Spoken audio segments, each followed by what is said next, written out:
A natureza da intuição. A intuição, frequentemente relegada ao campo do místico ou do inexplicável, é na verdade uma faculdade cognitiva complexa e profundamente enraizada em nossa biologia.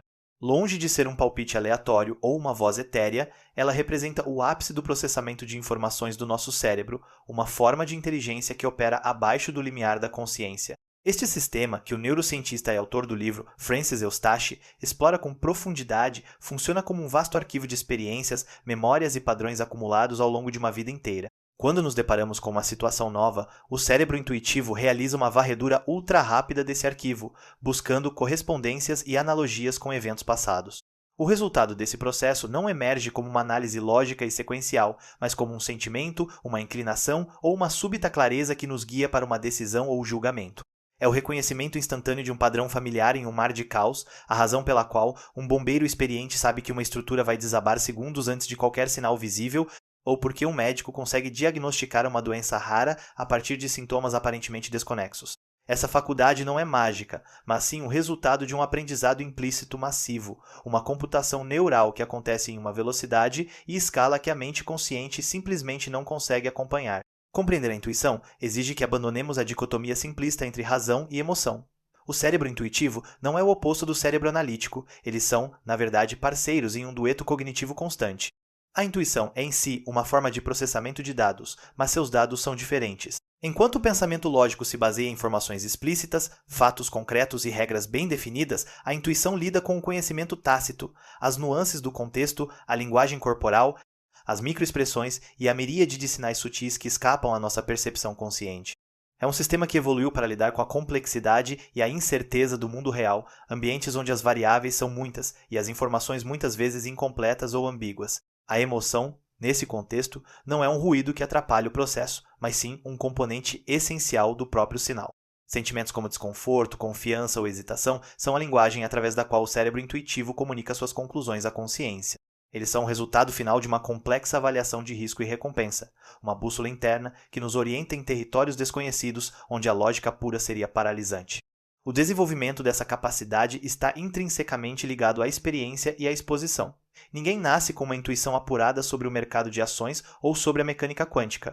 Ela é forjada na prática, na repetição e, crucialmente, no feedback. Cada decisão que tomamos e cada resultado que observamos, seja ele bom ou ruim, alimenta e refina esse vasto banco de dados inconsciente. Um especialista em qualquer área, seja um enxadrista, um músico ou um empreendedor, desenvolveu uma intuição poderosa em seu domínio específico porque dedicou milhares de horas à prática deliberada.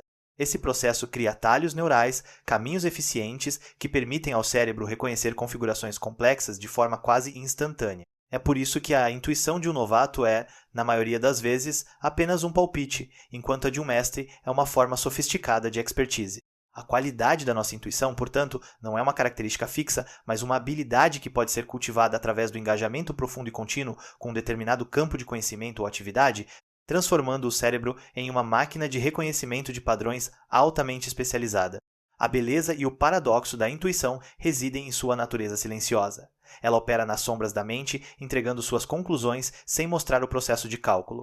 Essa falta de transparência é o que gera desconfiança no pensamento ocidental, que historicamente privilegiou a lógica explícita e a razão demonstrável. No entanto, essa operação subconsciente é a sua maior força. Ao automatizar a análise de padrões complexos, o cérebro intuitivo libera recursos cognitivos preciosos da mente consciente. Isso nos permite focar nossa atenção em aspectos mais estratégicos ou criativos de um problema, enquanto o trabalho pesado de processamento de dados ocorre em segundo plano. Confiar na intuição não significa, portanto, abandonar a razão, mas sim aprender a escutar e a dialogar com essa outra forma de inteligência. É reconhecer que a mente consciente é apenas a ponta do iceberg cognitivo e que nas profundezas existe um sistema vasto e poderoso, moldado pela totalidade de nossas experiências, pronto para nos guiar quando a lógica sozinha não é suficiente. A memória do futuro. O conceito de memória do futuro pode soar paradoxal, mas ele captura uma das funções mais fascinantes e essenciais do nosso cérebro: a capacidade de projetar-nos no tempo, de simular cenários futuros e de nos prepararmos para eles. Essa habilidade, profundamente conectada ao sistema de memória episódica, o mesmo que nos permite reviver o passado, não é apenas uma forma de devaneio, mas um mecanismo neurológico fundamental para o planejamento, a tomada de decisão e a própria construção do nosso senso de identidade. Quando imaginamos um evento futuro, seja uma entrevista de emprego na próxima semana ou as férias do próximo ano, nosso cérebro não está criando algo do nada. Ele está, na verdade, recombinando fragmentos de memórias passadas, lugares que vimos, pessoas que conhecemos, emoções que sentimos, para construir uma simulação plausível do que está por vir. Essa projeção mental nos permite antecipar obstáculos, ensaiar respostas e ajustar nosso comportamento presente para alcançar os objetivos desejados no futuro. É a razão pela qual podemos estabelecer metas de longo prazo e trabalhar consistentemente para alcançá-las, sacrificando a gratificação imediata em prol de uma recompensa futura. Neurologicamente, a construção dessa memória do futuro envolve as mesmas redes cerebrais que a recordação do passado, principalmente o hipocampo e o córtex pré-frontal. Essa sobreposição neural sugere que a capacidade de lembrar e a capacidade de imaginar o futuro são duas faces da mesma moeda cognitiva. O passado serve como um repertório de blocos de construção para nossas simulações futuras. Sem um arquivo rico de experiências passadas, nossa capacidade de prever e planejar seria severamente limitada. Pacientes com danos no hipocampo, que sofrem de amnésia e não conseguem formar novas memórias episódicas, frequentemente demonstram uma incapacidade semelhante de imaginar o futuro em detalhes. Eles ficam presos em um presente perpétuo, incapazes de se projetar para além do momento imediato. Isso revela que nossa visão de futuro é, em essência, uma colagem criativa do nosso passado, editada e reorganizada para se adequar a novos contextos e objetivos. Portanto, a riqueza e a diversidade de nossas experiências passadas determinam diretamente a flexibilidade e a sofisticação com que podemos pensar sobre o futuro. Essa capacidade de simulação mental é uma ferramenta de sobrevivência e adaptação de valor inestimável. Ela nos permite aprender com os erros sem ter que cometê-los repetidamente. Ao simular mentalmente as consequências de uma ação, podemos avaliar seus riscos e benefícios potenciais antes de nos comprometermos no mundo real. Isso vale tanto para decisões simples, como escolher o que vestir com base na previsão do tempo, quanto para decisões complexas que definem a vida, como escolher uma carreira ou um parceiro. Essa pré-experiência virtual nos torna mais preparados e resilientes. Ao ensaiar mentalmente uma apresentação importante, por exemplo, não estamos apenas memorizando o conteúdo, mas também nos familiarizando com o fluxo do discurso, antecipando possíveis perguntas e gerenciando a ansiedade associada ao evento. O cérebro não distingue fortemente entre uma experiência vivida e uma experiência vividamente imaginada. Ambas deixam traços neurais que podem guiar nosso comportamento futuro, tornando a simulação uma forma poderosa de aprendizado e treinamento. A memória do futuro, no entanto, também possui suas armadilhas. Nossas simulações são tão boas quanto os dados que as alimentam, e nosso banco de dados de memórias é notoriamente sujeito a vieses e distorções. Tendemos a lembrar dos picos emocionais, os momentos muito bons ou muito ruins, e a esquecer as longas extensões de normalidade, o que pode levar a previsões futuras igualmente extremas e pouco realistas, um fenômeno conhecido como viés de impacto. Além disso, nossa projeção do futuro é frequentemente influenciada pelo nosso estado emocional presente. Se estamos nos sentindo ansiosos, tendemos a imaginar futuros mais negativos e ameaçadores. Se estamos otimistas, o futuro parece mais promissor. Reconhecer essa maleabilidade é crucial. A memória do futuro não é uma previsão cristalina, mas uma construção mental flexível e subjetiva. A sabedoria não está em acreditar cegamente nessas projeções, mas em usá-las como ferramentas para a reflexão, o planejamento e a motivação, sempre com a consciência de que o futuro real permanecerá, em última análise, aberto e incerto, pronto para ser moldado por nossas ações no presente. O cérebro social e a empatia. Nossos cérebros são, por sua própria arquitetura, fundamentalmente sociais. A sobrevivência e o sucesso de nossa espécie não dependeram da força ou da velocidade de indivíduos isolados, mas de nossa capacidade incomparável de cooperar, comunicar e entender uns aos outros. O livro explora como essa necessidade evolutiva esculpiu circuitos neurais dedicados especificamente a navegar no complexo mundo das interações humanas. A empatia, nesse contexto, não é apenas um sentimento bom ou uma virtude moral, mas uma habilidade cognitiva essencial, um mecanismo que nos permite inferir os estados mentais, as emoções e as intenções de outras pessoas. Essa capacidade é sustentada por uma rede cerebral complexa, incluindo os famosos neurônios espelho, que disparam tanto quando realizamos uma ação quanto quando observamos outra pessoa realizando a mesma ação. Esse sistema de espelhamento nos permite simular internamente as experiências dos outros, criando uma ponte neural entre o eu e o outro e fornecendo a base para a compreensão intuitiva e a ressonância emocional. A empatia, no entanto, não é um fenômeno monolítico. Os neurocientistas a dividem em pelo menos dois componentes principais, a empatia afetiva e a empatia cognitiva. A empatia afetiva é a nossa capacidade de sentir o que a outra pessoa está sentindo, a resposta visceral e emocional de compartilhar o estado de outra pessoa. É quando estremecemos ao ver alguém se machucar ou sentimos uma onda de alegria pela conquista de um amigo. Essa forma de empatia é rápida, automática e mediada por regiões cerebrais mais antigas, como a ínsula e o córtex cingulado anterior. Por outro lado, a empatia cognitiva, também conhecida como teoria da mente, é a capacidade mais deliberada de entender a perspectiva da outra pessoa, de compreender seus pensamentos, crenças e intenções, sem necessariamente compartilhar seu estado emocional. Essa habilidade, associada ao córtex pré-frontal, nos permite interpretar o comportamento social de forma mais sofisticada, prever as ações dos outros e navegar em situações sociais complexas que exigem diplomacia e negociação. Um funcionamento saudável do cérebro social depende do equilíbrio e da integração dessas duas formas de empatia. A interação social, mediada por esses sistemas empáticos, tem um impacto profundo e mensurável em nossa fisiologia e bem-estar. Relações sociais positivas e de apoio estão associadas à redução do estresse, a um sistema imunológico mais forte e a uma maior longevidade. O cérebro interpreta o isolamento social e a rejeição como uma ameaça literal à sobrevivência, ativando as mesmas redes neurais associadas à dor física. Isso explica por que a solidão pode ser tão devastadora para a saúde mental e física. O cérebro social anseia por conexão e pertencimento.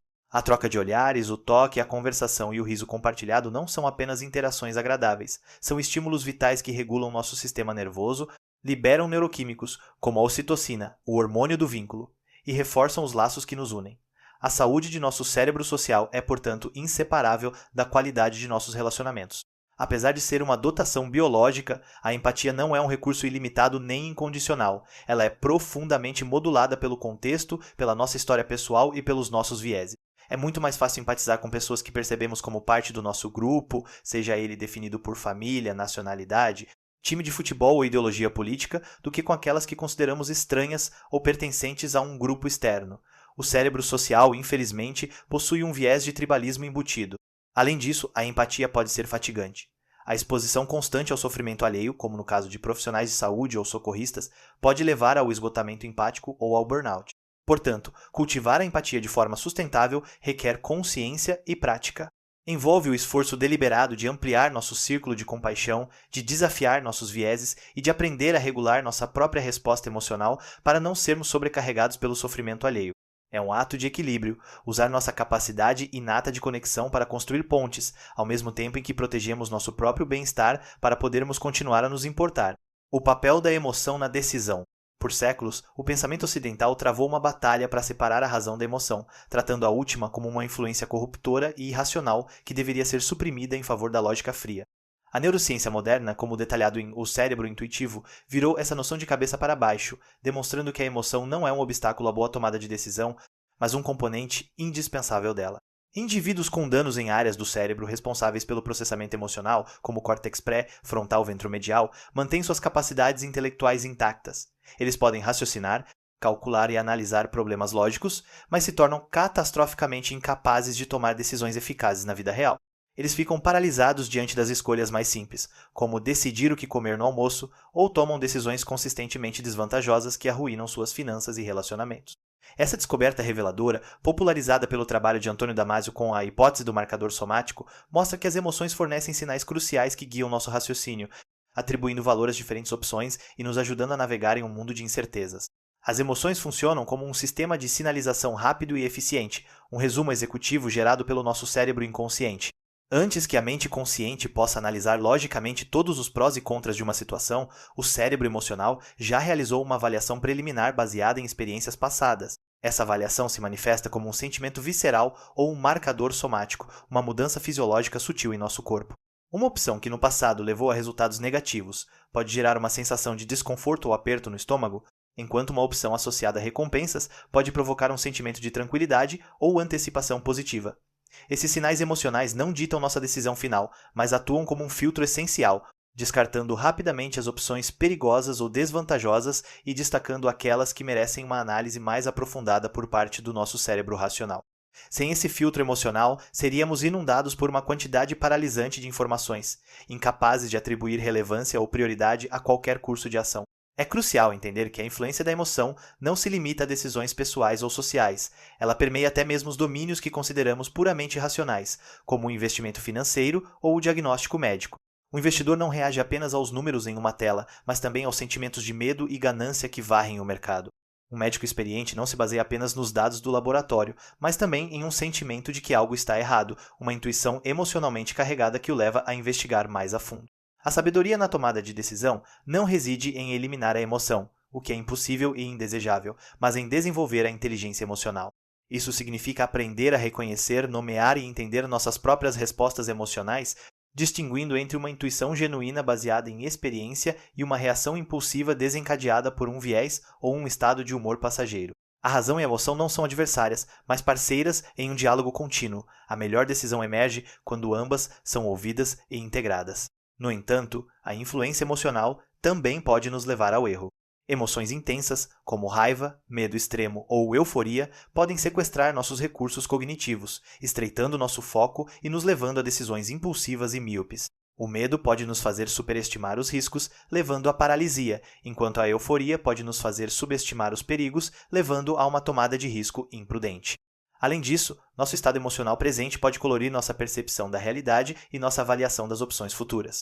O desafio, portanto, é cultivar um estado de equilíbrio emocional, uma mente sábia que possa acessar tanto a lógica do córtex pré-frontal quanto os insights do sistema límbico. Isso envolve práticas como a atenção plena, que nos treina a observar nossas emoções sem sermos dominados por elas, e a reflexão metacognitiva, que nos permite questionar a origem de nossos sentimentos antes de agir sobre eles. A verdadeira maestria na arte de decidir não é a ausência de emoção, mas a habilidade de dançar com ela. A plasticidade cerebral e o aprendizado. A ideia de que o cérebro é um órgão estático que se desenvolve na infância e depois se solidifica na idade adulta foi uma das noções mais limitantes da neurociência do século XX. O livro O Cérebro Intuitivo se alinha à revolução moderna da neuroplasticidade, a descoberta de que nosso cérebro é notavelmente maleável e continua a se reorganizar física e funcionalmente ao longo de toda a vida em resposta às nossas experiências, pensamentos e comportamentos. Cada nova habilidade que aprendemos, cada memória que formamos e cada hábito que cultivamos deixa uma marca física no cérebro, fortalecendo certas conexões sinápticas e enfraquecendo outras. Esse princípio dinâmico é a base neurológica de todo aprendizado, crescimento e reabilitação. Não somos prisioneiros de nossa fiação inicial, somos em grande medida os arquitetos contínuos de nossa própria estrutura cerebral. Essa compreensão transforma radicalmente nossa visão sobre o potencial humano, sugerindo que a mudança e o desenvolvimento não são apenas possíveis, mas são a propriedade intrínseca e fundamental do nosso sistema nervoso. O aprendizado, sob a ótica da neuroplasticidade, é o processo de esculpir caminhos neurais. Quando tentamos aprender algo novo, como tocar um instrumento musical ou falar um novo idioma, inicialmente o processo é lento, desajeitado e exige um esforço consciente imenso. Isso ocorre porque o cérebro está tentando estabelecer novas conexões entre os neurônios. A cada repetição e prática, essas conexões se tornam mais fortes e eficientes. A mielina, uma bainha de gordura que envolve os axônios, as fibras de conexão dos neurônios, engrossa, agindo como um isolante que acelera a transmissão do sinal elétrico. Com o tempo e a prática deliberada, o que antes exigia um esforço hercúleo do córtex pré-frontal se torna automatizado e é delegado a outras áreas do cérebro, como os gânglios da base. É assim que um comportamento se transforma em um hábito e uma habilidade se torna a segunda natureza, liberando nossos recursos conscientes para aprender coisas novas e mais complexas. A prática não apenas leva à perfeição, ela literalmente constrói a perfeição na estrutura física do cérebro. Essa capacidade de mudança não se limita à aquisição de novas habilidades, ela é também a base da cura e da resiliência. Após uma lesão cerebral, como um derrame, a neuroplasticidade permite que áreas não danificadas do cérebro assumam em certa medida as funções das áreas perdidas. Da mesma forma, a plasticidade é o mecanismo através do qual a psicoterapia pode ser eficaz. Terapias como a cognitivo-comportamental funcionam ajudando os indivíduos a reconhecer e a desafiar padrões de pensamento e comportamento negativos e a praticar novas formas de resposta. Esse treinamento mental, repetido ao longo do tempo, pode efetivamente religar os circuitos cerebrais associados à ansiedade, à depressão e ao trauma, criando novos caminhos neurais mais saudáveis e resilientes. A recuperação e a mudança de mentalidade não são, portanto, conceitos abstratos, são processos neurobiológicos tangíveis que aproveitam a capacidade inata do cérebro de se adaptar e se curar. A neuroplasticidade, no entanto, é uma faca de dois gumes. A mesma capacidade que nos permite aprender hábitos positivos e habilidades úteis também nos torna vulneráveis a desenvolver hábitos negativos e padrões de pensamento disfuncionais. Cada vez que cedemos a um comportamento viciante, nos preocupamos excessivamente ou nos engajamos em autocrítica, estamos fortalecendo os circuitos neurais que sustentam esses padrões. O cérebro não julga, ele simplesmente se torna mais eficiente naquilo que pratica repetidamente. Isso sublinha a importância crítica da consciência e da intencionalidade em nossas vidas. A jornada do autodesenvolvimento é, em essência, uma jornada de neuroplasticidade dirigida. Exige que identifiquemos os caminhos neurais que queremos fortalecer e aqueles que queremos enfraquecer, e que então nos engajemos consistentemente nas ações, pensamentos e práticas que irão esculpir nosso cérebro na direção desejada. Somos os jardineiros de nosso jardim neural, e nossas escolhas diárias são as sementes que plantamos. O cérebro noturno e a consolidação da memória. Enquanto tendemos a associar o aprendizado e o processamento mental com as horas em que estamos acordados e alertas, o cérebro intuitivo revela a importância crítica e insubstituível do sono para a cognição. Longe de ser um período de inatividade passiva, o sono é um estado cerebral altamente ativo e organizado, durante o qual ocorrem processos neurológicos essenciais que não podem acontecer durante a vigília. Um dos papéis mais cruciais do cérebro noturno é a consolidação da memória. Durante o dia, nossas experiências e aprendizados são inicialmente armazenados de forma temporária e frágil no hipocampo. É durante as fases de sono profundo, ou sono de ondas lentas, que o cérebro realiza uma operação fundamental. Ele reativa e reproduz essas memórias recentes, transferindo-as do armazenamento de curto prazo do hipocampo para o armazenamento de longo prazo mais estável e distribuído no neocórtex. Esse processo não é uma mera transferência, mas um ato de reorganização e integração, onde o cérebro conecta as novas informações com o conhecimento já existente.